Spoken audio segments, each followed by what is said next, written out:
Hello,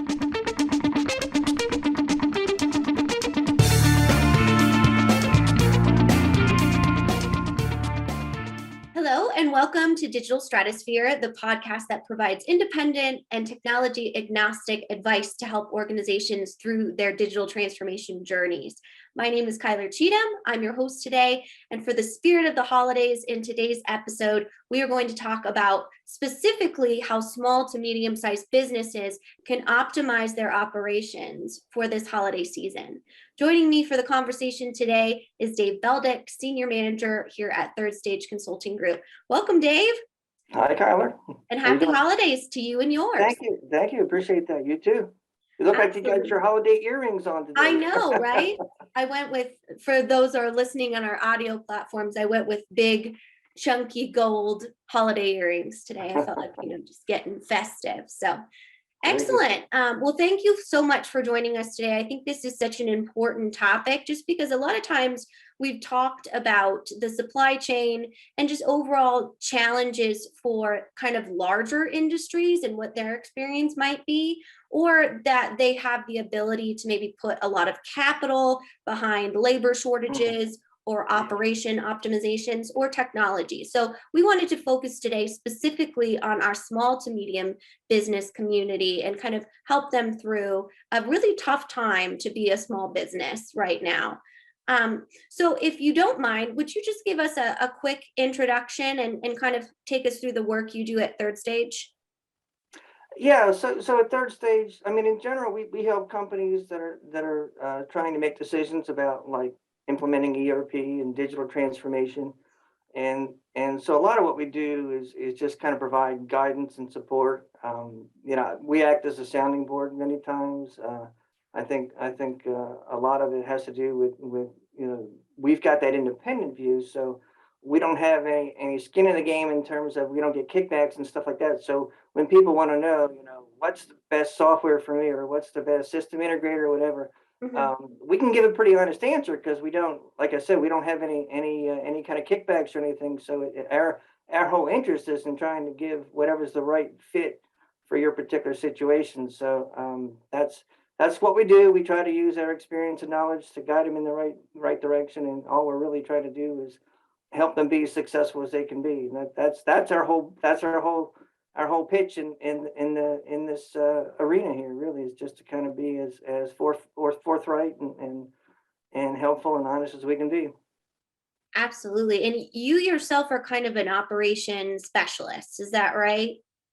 Yeah, I mean, most of my background is in operations and ERP space and mostly in some of the big ERP stuff. So yeah, I've got a lot of supply chain and manufacturing experience and been involved in a lot of large projects and large and small projects. So we're excited to hear about some of that today and see if we can't garner some really important insights for our small to medium businesses. So what's it like to be a small to medium business at this kind of season of life with the COVID-19 pandemic and our supply chain challenges right now? Yeah, it's an interesting time because you got the holidays and the whole COVID thing going on all at the same time, and sometimes the lines blur. But I still think it comes down when you kind of take a look at what you're trying to do. I look at it as, I got to get my hands on whatever goods I need to do whatever it is I do. If I'm a manufacturer, I need to have my raw materials, right? Or if I'm in the service industry or something, I might need spare parts. If I'm in retail, I got to have a good supply. So either way, I got to have a supply.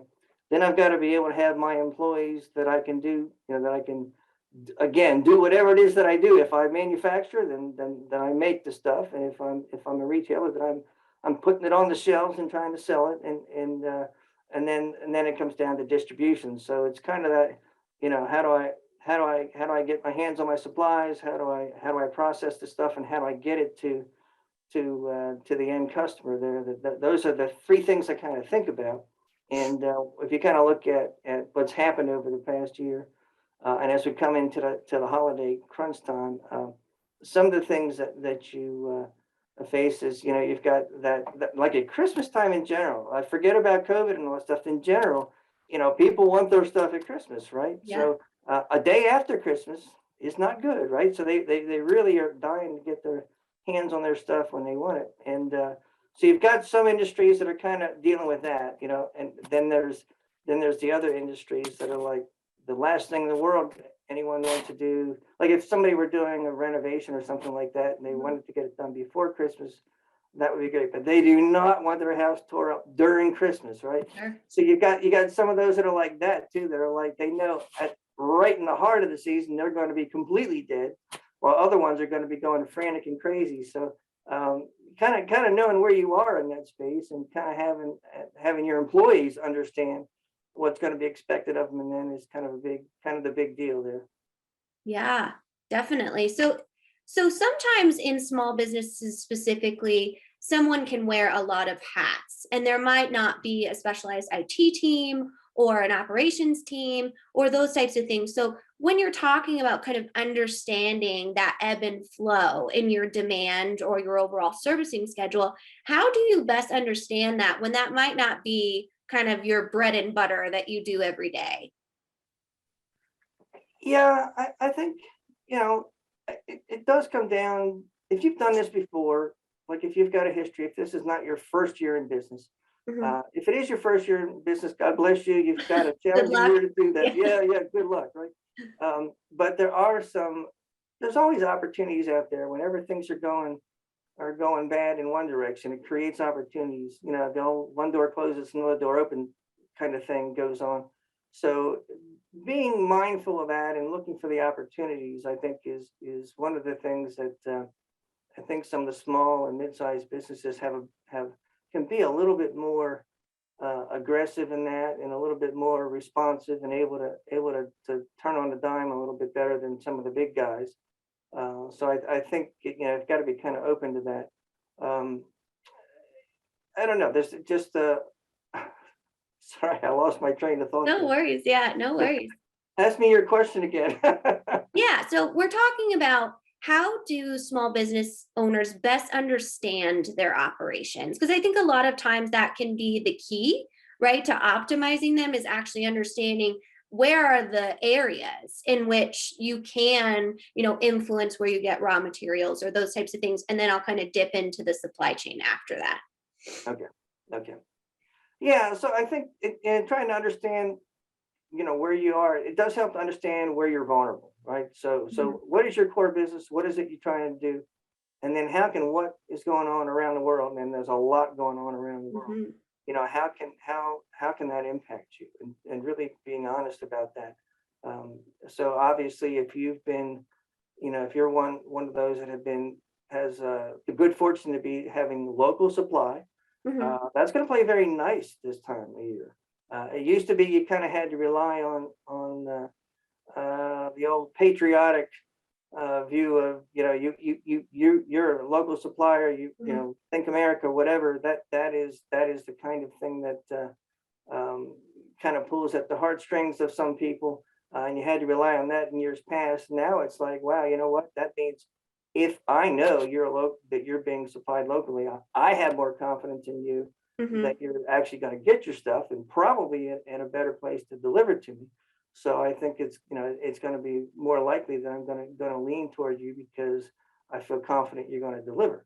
And so if you understand that, or if you have the ability to put yourself in that position, and then tell the world about it, I think that's a helpful thing. If you've got employees, if you're the way you're structured, and if you're a manufacturer and you make goods and stuff, and you've got the way your products are done, if you have like uh, one plant makes one product line and another plant makes another product line.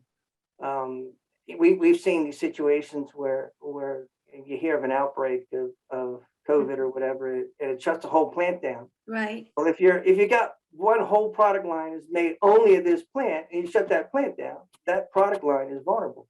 But if you're a little bit more diverse, if you make multiple things at multiple sites, and you have multiple places that you can make any given product, then now you've got that kind of flexibility. So so a little bit of that depends on, some of that you can change quickly, some of that not so quick. But thinking through stuff like that, understanding, playing that what if game. What Yeah. if? what if that did happen at this plant? What would that mean to me? And then of course there's the what if, and then what can I do to mitigate that? I think thinking through those scenarios well in advance, having a good plan, and kind of knowing what you would do if something were to happen, I think that's probably the most important thing you can do. The diversification of kind of how you operate, definitely. When it Yeah, comes, both the diversification and just in general, just kind of thinking through the possibilities. right, Yeah. right, more of a holistic type of strategy that you can Mhm. go through these different scenarios to know, like, if this were to completely shut down this entire product line, what would that look for like for us? And as an organization, being kind of mindful of that.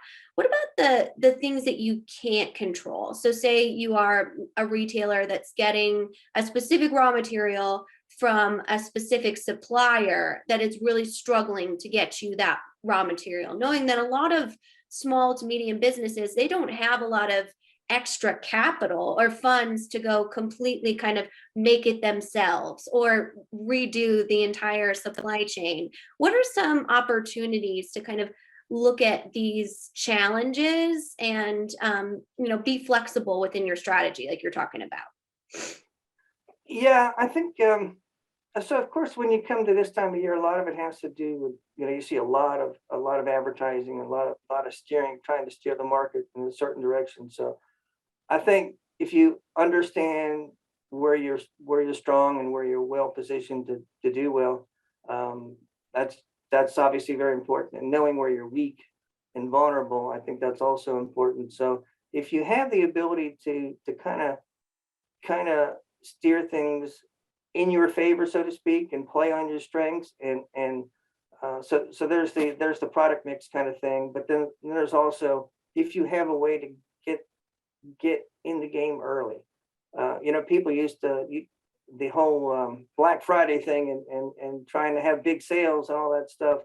Part of that is to generate revenue. Obviously, I mean it's all about generating revenue, right? But the other part is I want the sale now, not Christmas Eve, Mhm. because it's so much easier if I know what I have orders in hand today that I know I've got a few weeks to deliver.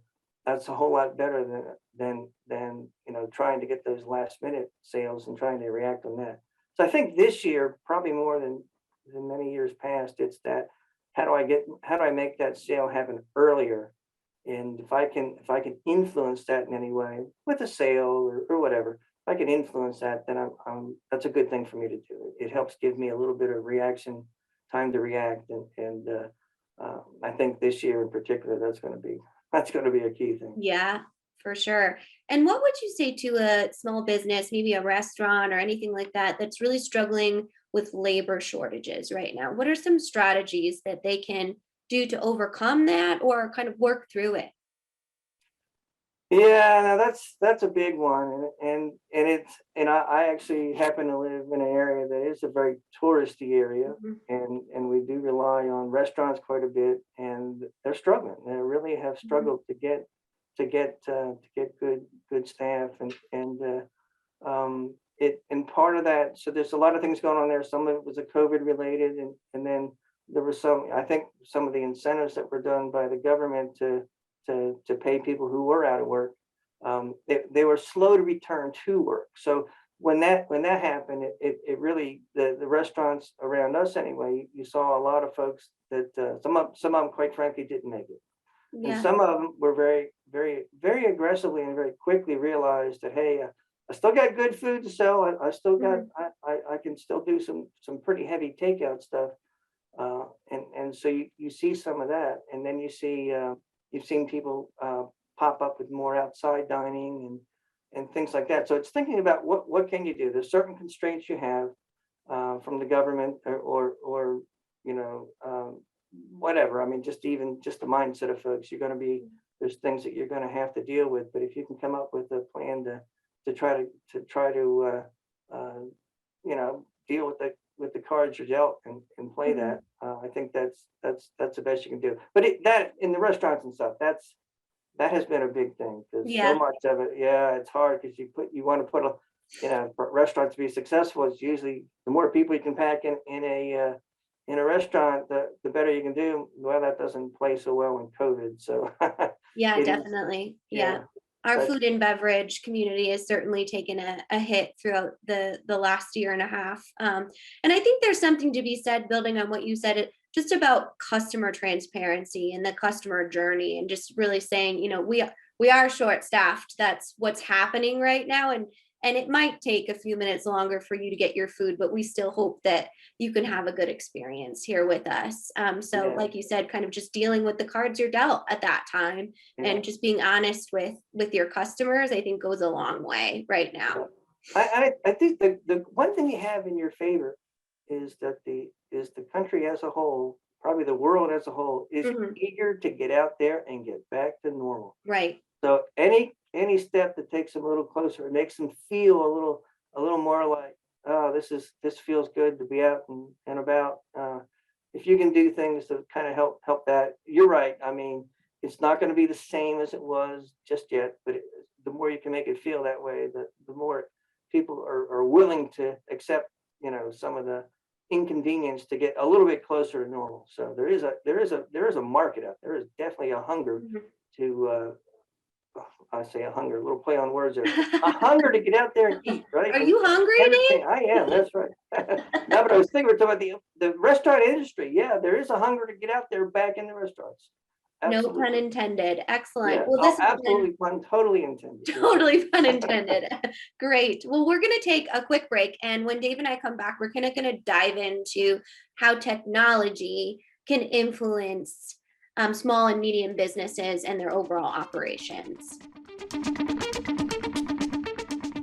If you are involved in any sort of digital transformation or business change initiative, you will want to download the 2021 Digital Transformation Report. With its comprehensive overview of business and technology trends and best practices, this report is a must-have guide for any transformation project or executive team. Download this free report by visiting Third Stage Consulting at thirdstage-consulting.com. You can also visit our website to learn more about us, or download independent reports, videos, and other best practices. Again, visit thirdstage-consulting.com today to learn how to take your transformation to the third stage of success. Welcome back to Digital Stratosphere Podcast. I'm Kyler Cheatham, speaking with Dave Beldick from Third Stage Consulting Group. And we're talking about how small to medium businesses can prepare for a crazy and uncertain holiday season.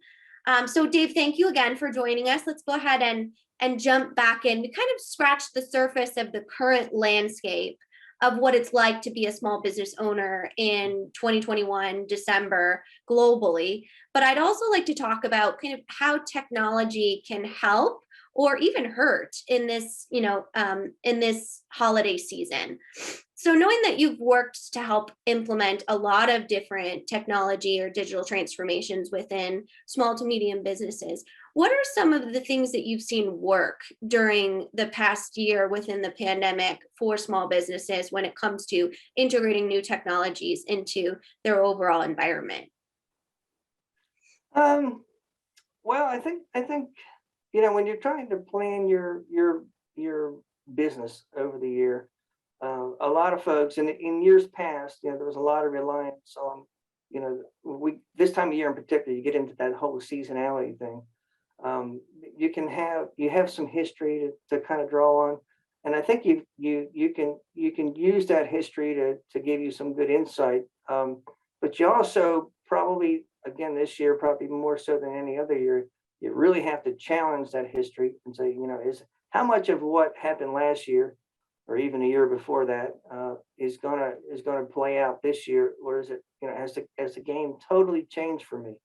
And I think being able to see that and understand the seasonal trends and trying to be able to unravel, if you can, the how much of that was influenced by the past year, the pandemic and all that, and understand how it changed the game and the rules for you a little bit.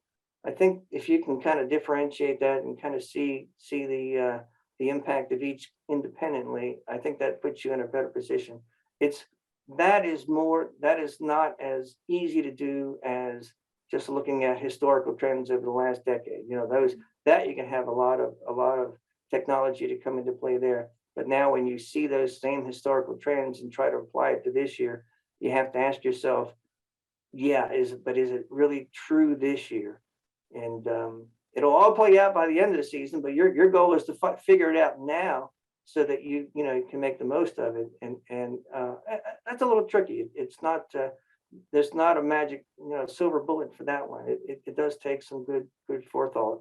But I think you use the technology, you use the trends, and then you question it, you challenge it, and you say, you really got to have a good head about what is it that I can apply, and what can I not really apply anymore. Yeah, and that kind of loops back to kind of thinking through all of those different scenarios, and kind of that forecasting piece of that. So knowing that sometimes a lot of our small businesses specifically have some challenges with data, is there a way to optimize that data, like you're saying, to kind of be able to analyze it in a clean and actionable way throughout this holiday season? Yeah, that's a good question.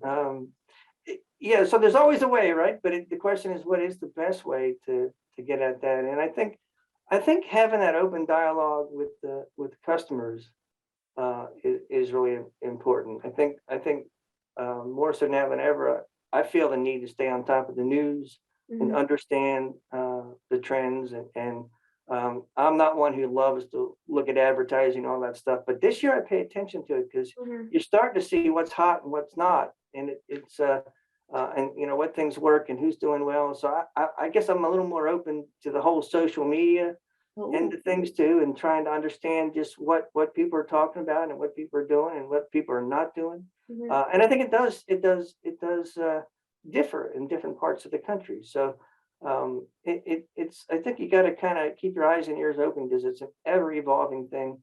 I mean, who knew a few days ago this Omicron mutant was going to pop up, and just how quickly that hit the markets and hit things like that. And so I don't know if there's another one of those around, but I think if I were in business, I would be thinking about, what if it hit here? What could happen? And it's thinking through that kind of stuff is I think it's important to just be open to that. Absolutely. And of course, with the emergence of the Omicron variant, since our audience is so global, we do hope everyone is staying safe in that. And it absolutely does immediately have an effect and a trickle down effect onto some of our small businesses as well. So say in that type of scenario where you may be, in South Africa preparing for another lockdown or whatever they decide to do, and you're thinking about, I'm a small business, I do face-to-face transactions, I'm going to need a different type of technology to help me through maybe doing an e-commerce option or something like that. Is now the time to really think through that from a reactive perspective, or what would your advice be to those business owners that are contemplating a new technology? Yeah, so of course it comes down to where are you in your overall business health, and if you've got the reserves and you can see that this thing is it's still got some legs on it, right? So it's not going to go away overnight, and we've seen plenty of indication that it can change in a negative way overnight. So I think if you've got the capability and you've got the resources to go after something that puts you in a better position from an e-commerce standpoint, I think it is worth pursuing. Obviously you can't run a business in the ground by putting in money in something that so you've got to be, you still got to spend wisely. But I do think that if you do it right, it can be helpful, not just because enduring this crisis, but do it in a way that when we come out of this thing, you're better positioned really hit the ground running. So I think yeah, it does make sense. If you're in a position where you can do that, I would say it is worth going after. And as hard as it is to be a small business owner right now, how do you make sure that you're making decisions, especially as a leader of the organization, out of more of a strategy mindset than a reactionary fear-based mindset? What are some tactics that you can kind of checks and balance your decision-making process to ensure like this is a sustainable option for my organization? Yeah, good question. I think it is that combination of a short-term view and a long-term view. Mhm. So I think if you want to say, look in the crystal ball, 5 years from now, where do I want to be? COVID's behind us. I certainly hope it is.